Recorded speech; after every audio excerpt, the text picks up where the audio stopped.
Vamos falar um pouquinho aqui do parnasianismo. O parnasianismo foi um movimento muito importante no Brasil, porque, por incrível que pareça, foi popular, sendo chato. É raro uma coisa chata ser popular. Uma coisa chata, entre aspas, né, no conceito de chato, ser popular é porque ela tem charme. E o parnasianismo é um período que trouxe charme. Né? Você deve falar assim, nossa, a gente sai do Machado já pula aqui direto no parnasianismo. O que tem uma coisa a ver com o outro realismo? O parnasianismo é a poesia do realismo. Né? Vou mostrar para vocês aqui, vou projetar para vocês. Então, a gente peguei um texto aqui do Sérgio Alves Peixoto, Parnasianismo no Brasil, da Universidade Federal de Minas, um artigo bacana. Um artigo simples, mas legal. E ele vai trazer algumas coisas aqui rápidas, interessantes para a gente. Porque, basicamente, o parnasianismo, como eu disse, é uma reação à poesia romântica. Então, a gente já começa aqui, ó, razão, objetividade, impessoalidade, elementos essenciais inerentes à filosofia de Comte, né? São, na verdade, dados comuns à ciência, à arte desse momento parnasiano positivista, bem ali realista, né? A gente está vivendo o mesmo momento ali. Parnasianismo um pouquinho depois do realismo, mas o realismo estava funcionando ali, Machado, no mundo inteiro e tal, como uma oposição ao romantismo. E aí vem também o parnasianismo como oposição à poesia romântica. No Brasil, o crítico Silvio Romero ele detectou sintomas, né? O crítico Silvio Romero ele fazia crítica na época, né? Publicava nos jornais. No Brasil, o crítico Silvio Romero detectou sintomas de uma poesia que se iniciava buscando eliminar os excessos, né? As lamúrias do romantismo, acho legal essa palavra lamúrias, né? Chororô do romantismo. Esta poesia, que viria a ser chamada de parnasiana, veio para tentar pôr um freio ao mau gosto romântico, né? Tornando-se algo nobremente formal. Então é uma poesia um pouco mais formal, mas tem um charme, tem um estilo. Instaura-se nesse momento o culto da arte pela arte. Então isso aqui vocês têm que gravar. O parnasianismo ele não se interessa pela subjetividade, ele não vê grandeza na subjetividade, ele vê grandeza no trabalho, vê grandeza na poesia bem feita, no formalismo. Né? Se você desabafou para mim, dane. Se você desabafou mal escrito, não me interessa. Né? Me interessa se de repente você desabafa bem escrito. Tá? O seu desabafo está bem formal, bem bonito, o verso está bem bonitinho. Então, beleza. Se eu quero um verso contra o romântico, eu vou atacar lá, eu vou buscar referências no clássico. Então, eu vou buscar um verso um pouco mais bem feitinho, um verso com métrica, né? Vou trabalhar com sonetos. Então, eu vou abandonar um pouquinho a forma romântica branca, meio que rebelde, e vou buscar lá atrás o verso de novo, clássico, arte pela arte. Tá? E aí eu vou ter, por exemplo, esse tipo aqui de poesia.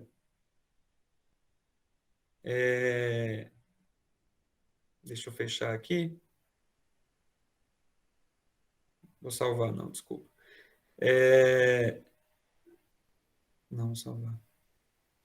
Aí eu vou ter, por exemplo, esse tipo de poesia, né? Por exemplo, soneto, Olavo Bilac, para vocês entenderem. Então, ele vai fazer aqui um poema legal, porque ele já é destinado a um poeta, né? Então, ele coloca: longe do estéril turbilhão da rua, Beneditino escreve, no aconchego do claustro, na paciência e no sossego. Trabalha e teima e lima e sofre e sua. Que enumeração fantástica, hein? Que enumeração top. Só perde para o Gregório de Matos, né? Em terra, pó, cinza, sombra e nada. Mas olha aqui, ó. E o Beneditino, ele trabalha, ele teima, ele lima, ele sofre, ele sua. Arte pela arte. Ele trabalha, ele lima, né? Ele olha direitinho se a palavra está correta. Se a palavra não está correta, ele substitui. Tá? Tudo para trazer um poema de ótima qualidade para a gente. Então, a métrica aqui, 2 quartetos e 2 tercetos, obviamente um soneto, vai buscar lá atrás no clássico. Então, longe do estéreo turbilhão da rua, nossos dezinho garantido, como sempre, decassílabo, com métrica. Beneditine escreve no conche. 10. Difícil, quanto mais difícil, mais saboroso. Parnaso contemporâneo, o Parnasse contemporâneo é um templo onde as pessoas iam discutir poesia. Então, um verso como esse aqui, ó, é um verso difícil de se fazer, né? Não é um verso para qualquer um, decassílabo desse, ó. Beneditine escreve no conche. Olha que verso bem escrito. Para você encaixar esse beneditino aí, meu amigo, tu tem que ter tu tem que ser um joalheiro mesmo de ponta para você, né? Você vê um verso com 3 palavras, né? E no caso aqui o quê? Uma conjunção, uma preposição, sei lá, esse no aí não lembro agora. Então, inserida aí, mas é um verso com 3 palavras, basicamente. Então, você mete uma palavra benediti com 4, do claustro na, 4, trabalhe-te, 4, longe do esté, 4. Vocês perceberam que nós estamos falando com um verso decassílabo dentro de um soneto com métrica 4. Uma dica que eu dou para vocês, tá? Dica de quando vocês pegam um verso e esse verso tem a 4ª tônica, nós estamos falando de uma metrificação que de repente você pode encontrar a 6ª tônica igual. 4 aqui, 4 aqui, 4 aqui, 4 aqui. Tá? Então, quando eu falar metrificação, a metrificação não é só decassílabo, a metrificação também é interna, tá bom? Ela pode ser sáfica, ela pode ser heróica, ela pode ser galesa, ela pode ser napolitana, depende de onde ela foi feita, você vai ter... o que vocês têm que entender é que ela tem que ser repetida. Nesse. É por isso que esses poetas, eles burilavam. Se você, professor, não conseguir explicar isso para o aluno não vai entender por que é arte pela arte, é trabalho. Por que o poeta ficou lá sofrendo, limando, suando? Ok? Então, é importante para nós, professores, mostrar para o aluno que ele tem que perceber que houve um trabalho. É difícil encaixar essa palavra beneditina num decassílabo e ela se 4. Vocês estão me entendendo a lógica da coisa? Então, isso é importante, porque senão a poesia, sem recitar, parte dela se perde. A gente não tem que só ver a poesia pelo lado semântico, ou olhar a poesia pelo seu lado visual. A gente também tem que olhar a poesia pela sua realização sonora. Então, você pode ver, nós estamos falando aqui, esse poema é um poeta, que foi escrito já no século XX, né, ou finalzinho do século XIX, já na transição aqui, depois do modernismo, um pouquinho antes do modernismo, né? Mas depois do simbolismo, de certo modo. Ele é um soneto, ele é um decassílabo, né? E 4. Vou fazer de novo para vocês verem que é 4, tá? Longe do esté, beneditim, do claustro na, trabalhe-te, 4. Tá bom? Então, essa estrofe aqui, pelo menos, a que eu vou analisar, ela tem 4. Mais que na forma se disfarce o emprego do esforço, né? A gente está falando aqui de esforço, a gente está falando de sofre, a gente está falando de teima, de limar no sentido de joalheiro, de tal modo que a imagem fique nua, rica, mas sóbria, como um templo grego. Eita, coisa bonita! Por isso que foi tão popular esse período. É bonito o parnasianismo. O parnasianismo é bonito, né? Então, eu quero construir algo grandioso, né? Um templo grego. Então, tem que ser rico, mas sóbrio. Ele diz, não se mostre na fábrica o suplício do mestre. Ao enjambemê, que lindão esse enjambemê, hein? Arrebentou. Não se mostre na fábrica o suplício do mestre. Não se mostre na fábrica o suplício do mestre. Ó, o enjambemê, cruzadão ali. Né? Muito difícil fazer isso, pessoal. Eu tô mostrando o valor de um poeta bom. Né? De um poeta trabalhar isso aqui. Isso aqui não é fácil, não. E natural, o efeito agrário... Isso que eu estou mostrando é uma coisa que a gente tem que pensar quando vai mostrar para o aluno. Sem lembrar os andaimes do edifício. Está falando do processo de construção, né? Esse edifício aqui pode ser obra poética, ele está falando dos andaimes do edifício. Não tem um edifício sem andaime, não tem edifício sem sofrimento, sem trabalho, sem modificação, sem limalha, né? E aí ele vem aqui, claro, pegar um conceito de beleza clássica, que é o conceito de beleza do hiperurânio, que já está pronta. A beleza romântica, ela é uma beleza mais física, mas a beleza clássica é a beleza que está no céu, né? Não no céu divino, mas no céu da mente, no céu das verdades, né? Então ele diz, ó, porque a beleza gêmea da verdade, é que ele já disse tudo, moçada. Aqui é a noção de estética deles, tá? Beleza igual a verdade. É clássico, grego. Os caras vão buscar lá na Grécia, lá atrás de tudo, de tudo, de tudo, de tudo. Arte pura, adoro isso aqui. Não sei nem o que significa isso aqui, arte pura, mas acho sensacional quando os artistas colocam arte pura. Meu Deus, está caindo nas coisas aqui. Me empolguei com a minha arte pura aqui. Fica aqui, meu crachá. Sai não, crachá. Arte pura, inimiga do artifício. Olha o que ele faz aqui, gente. Mistura arte com artifício com artesanato. Lembrou nosso amigo Agnaldo. A diferença da arte com o artesanato. Não diminuindo. Mas o artesanato está numa amplitude simbólica menor do que a arte, do ponto de vista da sobrevivência durante o tempo. Né? É a força e a graça na simplicidade. Top, top, top. Poema muito bonito, tem tudo. Poema parnasiano bonito. Poema parnasiano, primeira estrofe, caso, casuística. Tá? Segunda estrofe, sempre assim, estrutura, né? Clássica. Primeira estrofe, casuística. Beneditino está ali escrevendo, pode ser uma referência religiosa, pode ser uma referência a alguém, pode ser uma referência a N coisas aqui. Aí depois ele vem com a segunda estrofe problematizando, né? Já engatando o argumento, tá? Que por trás de tudo que é feito com muito trabalho tem os andaimes, ele diz, ó, não se mostra na fábrica o suplício do mestre, natural, o efeito agrade, sem lembrar os andaimes do edifício, ou seja, adianta você ver um prédio bem construído e não esquecer que para chegar até lá, a gente teve andaimes, a gente teve sujeira, a gente teve cimento ali, a gente teve trabalho, gente carregando, né? E aí ele faz a grande conclusão apoteótica, a chave de ouro, né? O desfecho do soneto, onde ele diz, porque a beleza, aí ele bota para moer, né? Soneto que não acabar assim explodindo não adianta, porque a beleza gêmea da verdade, olha só, arte pura, solene, tá vendo? Com vírgula. Solenão, porque a beleza gêmea da verdade, arte pura, inimiga do artifício. Ou seja, a arte não é artifício, é a força e a graça na simplicidade. Que legal, é tão simples no templo grego, né? Um templo grego simplinho, com aquelas colunas monstruosas, uns 40 metros de altura, todo entalhado. Mas é isso. A noção de simplicidade que eles têm é uma noção de simplicidade artística, uma noção de simplicidade projetada aí para que a gente possa compreender. Olha só, esse poema é top, tá? Esse aqui é Bilac. Esse é Bilac. Agora, Bilac a gente tem um problema. Quer dizer, continua Bilac, né?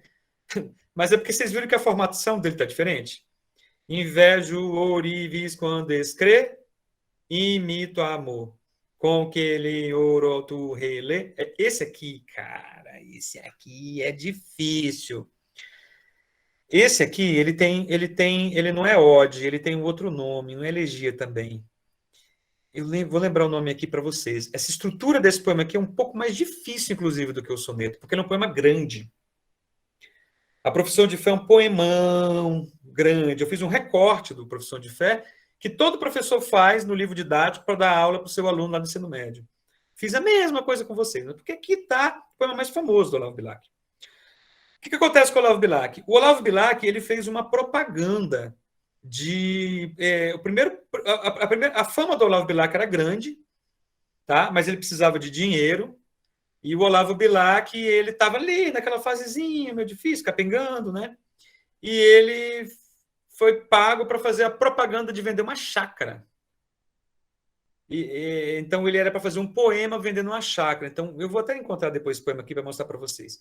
Então, ele falava a chácara como um paraíso, onde os cântaros de mel, a água é pura, é verdejante, as copas das árvores tocam. Você entendeu? Ele fez um poema para vender a chácara.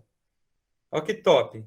Sensacional, né? Um poeta parnasiano, Olavo Bilac, já gozava de um certo prestígio e tal, para ganhar aquela graninha extra, né?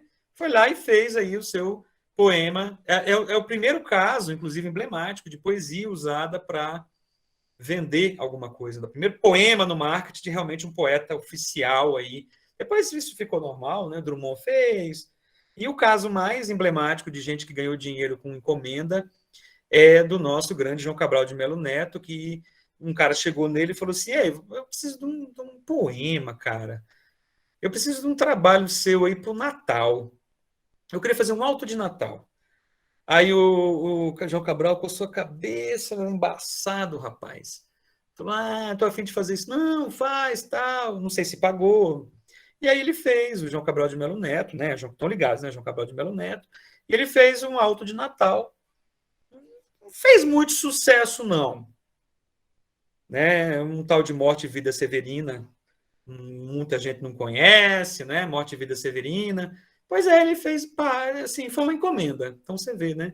Às vezes boas encomendas. E vou contar uma terceira encomenda para vocês, que esse Profissão de Fé não foi encomenda, né? Claro que não.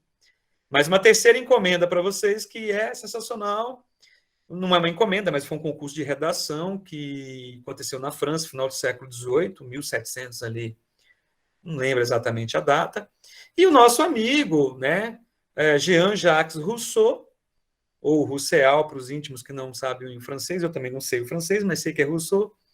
O Jean-Jacques Rousseau, ele entrou numa competição de redação e escreveu lá um texto chamado Contrato Social, né, simplesmente o texto que fundamenta o Estado moderno. Então, encomenda é muito interessante, muito legal essas histórias aí. Mas você sabia que o João Cabral fez Morte e Vida Severina por encomenda? Bem, aí ele fala aqui, ó, invejo ourives quando escrevo, imito o amor. Essa comparação do ourives é justamente essa coisa do artesão, né? Da arte pela arte, do cara que trabalha, burila ali e atinge a plenitude, a perfeição. Imita o amor, com que ele, em ouro, o alto relevo, faz de uma flor. Imito. Pessoal, isso aqui é extremamente aristotélico, tá? Conceito de arte aristotélica, ele repete muito a questão do amor e imitação. Existem dois tipos de arte, dois paradigmas de arte clássica, o platônico e o aristotélico. O platônico acredita que nós imitamos obras de arte que estão num plano superior, no plano divino, e nós apenas imitamos essas coisas, chamado hiperurânio, que é a corrente idealista. E o Aristóteles diz que a arte é recriação da realidade, a gente imita o plano real, embelezando o plano real. Né? Então, as coisas reais, né? Não é plano real no sentido de dinheiro. Nós imitamos as coisas reais. O Aristóteles é a imitação da realidade e o Platão é a busca da verdade. Então, são teorias clássicas. Aristóteles chama de mimésica, imitação, né? Então, a gente está falando de imitação mimética. Ele diz, ó, imito, e pois nem de Carrara, que é o mármore mais chique que tem, a pedra firo, o alvo cristal, a pedra rara, o ônix prefiro. Que lindo, gostoso de ler, né, gente? É muito bom. Por isso, corre por servir-me sobre o papel. A pena, como em prata firme, corre o cinzel. Esse jogo de vírgula é magistral, entendeu? É um jogo de vírgula que vai dar retórica para o leitor.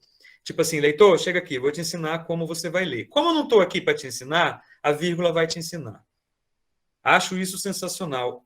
Lições de uma vírgula para o cara que vai recitar poesia.